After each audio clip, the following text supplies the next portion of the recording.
பிரியமானவர்களே, ஆண்டவராய் இயேசு கிறிஸ்துவின் நாமத்தினாலே உங்கள் யாவருக்கும் என்னுடைய அன்பின் வாழ்த்துக்கள். இந்த காலை வேளையிலே தியானிக்கும்படியாக ஆண்டவருடைய குணாதிசயங்களிலே ஆண்டவர் நம்மிடத்தில் எதிர்பார்க்கிற குணம் விசுவாசம். எபிரேயர் 11:6 சொல்லுகிறது, விசுவாசம் இல்லாமல் தேவனுக்கு பிரியமாய் இருப்பது கூடாத காரியம். ஆண்டவருடைய சமூகத்திலே நாம் கிறிஸ்தவர்களாய் வாழ்வதற்கு அடிப்படையான காரியம் பை ஃபெய்த். நம்முடைய வாழ்க்கையே விசுவாச வாழ்வார்கள். அதரிசனமான தெய்வத்தை, காணக்கூடாத தெய்வத்தை காண்கிறது போல நடந்து கொள்ளுகிற தேவ மனிதர்கள். பக்கத்தில் யாருமே இல்லை. அந்த வீட்டில் அந்த பெண்மணி மாத்திரம், எஜமானி அம்மா மாத்திரம் இருக்காங்க. யோசேப்பு வாலிபராக இருக்கிறாரு. அந்த அம்மா யாருமே வீட்டில் இல்லைன்னு சொல்லி தான் தப்பு செய்ய அழைக்கிறாங்க. ஆனால் யோசேப்பு தேவனுக்கு விரோதமாக இவ்வளோ பெரிய பாவத்தை நான் எப்படி செய்ய முடியும்னு சொல்லி வெளியில் ஓடிட்டார். அதாவது அவர் அதரிசனமான தெய்வத்தை, அவர் காணக்கூடாத தெய்வம், ஆனால் அவர் தான் கூட இருப்பதை அப்படியே நம்பி விசுவாசித்து அந்த பாவத்திற்கு விலகி ஓடினார். இதாங்க விசுவாச வாழ்க்கை. விசுவாச வாழ்க்கைன்னா என்ன? ஆண்டவர் நம்மோடு கூட இருப்பது, ஆண்டவர் நம்மோடு பேசுவது, ஆண்டவர் இந்த காரியங்கள் எதுவுமே நமக்கு தெரியாது, நம்ம உணரக்கூட முடியாது. ஆனால் ஆண்டவர் என் கூட இருக்கிறாரு, என்னை கவனிச்சுக்கிட்டே இருக்கிறாரு, என்னை பார்த்து கொண்டே இருக்கிறார் என்கிற அந்த ஒரு எண்ணத்துக்கு பேர் தான் விசுவாசம். ஆண்டவர் அதை அதிகமாக நம்ம இடத்துல எதிர்பார்க்கிறார். ஏன்னா அது உண்மை. ஆண்டவரை என்றைக்கு நாம் அவரை நம்முடைய சொந்த தகப்பனாய் அல்லது குலசாமியாய் நாம் என்றைக்கு ஏற்றுக்கொண்டோமோ அந்த நிமிடத்திலிருந்து அவர் நம்மை விட்டு விலகுவதே இல்லை, நம்மை கைவிடுவதும் இல்லை. கூட தான் இருக்கிறார்.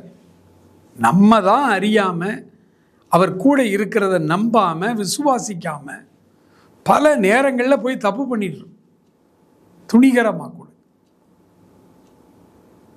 ஆண்டவர் நம்ம கூட இருக்கிறாருங்கிற அந்த விசுவாச வாழ்வு நம்மை பாவத்தில் விழாதபடி நம்மை பாதுகாக்கும். விசுவாச வாழ்வு ரொம்ப முக்கியம். விசுவாசம் நம்மகிட்ட இல்லை, அந்த நம்பிக்கை ஆண்டவர் என் கூட இருக்கிறாரு, என்னோடு வருகிறார், அவர் என்னை வாட்ச் பண்ணிக்கிட்டே இருக்கிறாரு அப்படிங்கிற அந்த விசுவாசம், அந்த நம்பிக்கை நமக்குள்ளே இல்லைன்னா நம்முடைய கிறிஸ்தவ வாழ்வு வேலியற்ற ஒரு பாதுகாப்பற்ற நிலமாய் மாறிவிடும். சத்ரு உள்ளே வருவதற்கு இடம் கொடுத்து விடும். ஆண்டவரை ஏற்றுக்கொள்வதற்கு முன்பே பாரம்பரிய கிறிஸ்தவ குடும்பத்தில் இருந்ததுனால நான் ஒரு கிறிஸ்தவனாக தான் எல்லாரும் என்னை பார்த்தார். பிபிஎஸ் டைரக்டர்ஸ் ட்ரைனிங்க்கு என்னை அனுப்புனாங்க. போனேன். ஆனால் என் வாழ்க்கை கிறிஸ்தவ வாழ்க்கை அல்ல. ஒரு நாள் அங்கே இருந்த பாக்கியத்தாய் அக்கா அப்படின்னு ஒரு அக்கா தான் ஹோல் விபிஎஸ்ஸை கண்ட்ரோல் பண்ணி நடத்துவாங்க. இப்போ அந்த அக்கா இல்லை. அந்த அக்கா இருந்த காலத்தில் நாங்கள் படித்தோம். 1983 வருடம் விபிஎஸ் எரிந்து பிரகாசிங்கிற தலைப்பில் விபிஎஸ், அதில் நான் டைரக்டராக இருந்தேன். அந்த ட்ரைனிங் போயிருக்கும்போது ஒரு நாள் அங்கே சில சட்டத்திட்டங்கள் உண்டு. 5 நாள் ட்ரைனிங் எங்களுக்கு. சில சட்டத்திட்டங்கள் மீறி நாங்கள் போய் தப்பு பண்ணல. ஒரு பள்ளிக்கூடத்தில் தங்க வச்சுருந்தாங்க. நாங்கள் செவரேறி குதித்து அப்படியே போயிட்டு திரும்ப உள்ளே வரும்போது ஒரு நாள் அப்படி வெளியில் போயிட்டு 4-5 பேர் வெளியே போயிட்டு உள்ளே வரும்போது கரெக்டாக அக்கா பாக்கியத்தாய் அக்கா நின்று எங்களை பிடிச்சிட்டாங்க. மற்ற 4 பேரையும் விட்டுட்டாங்க. என்னன்னு தெரியல, என்னையை பிடிச்சி வச்சுக்கிட்டாங்க. அவர்கள் ஒரு வார்த்தை சொன்னாங்க, சாம், ஐ எம் வாட்சிங் யூ அப்படின்னு. அவ்வளோதான். சாம், ஐ எம் வாட்சிங் யூ. இன்று வரைங்க கிட்டத்தட்ட 43 வருடங்கள் ஆயிற்று. இன்று வரை இந்த வார்த்தை எனக்குள்ள பல முறை எதிரொலித்து கொண்டே இருக்கிறது. திரும்ப திரும்ப திடீர்னு அந்த ஞாபகம் வரும். சாம், ஐ எம் வாட்சிங்.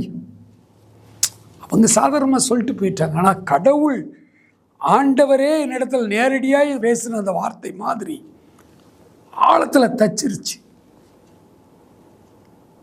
நிறைய நேரங்களில் தவறு செய்ய போகும் பொழுது, அல்லது அப்படி ஒரு சந்தர்ப்பத்தில் மாட்டிக்கொள்ளும் பொழுது டக்குன்னு அந்த சத்தம் கேட்கும். சாம், ஐ எம் வாட்சிங் யூ. எத்தனையோ முறை பாவத்திற்கு நான் பாதுகாக்கப்பட்டிருக்கிறேன். இந்த விசுவாச வாழ்வு என்னை பாதுகாத்திருக்கிறது. அது உங்களையும் பாதுகாக்க வேண்டும். இந்த விசுவாசம் என்கிற அந்த ஆவிக்குரிய பண்பை நீங்கள் வளர்த்து கொள்ளுங்கள். ஆண்டவர் உங்களுக்கு உதவி செய்வார். God bless you.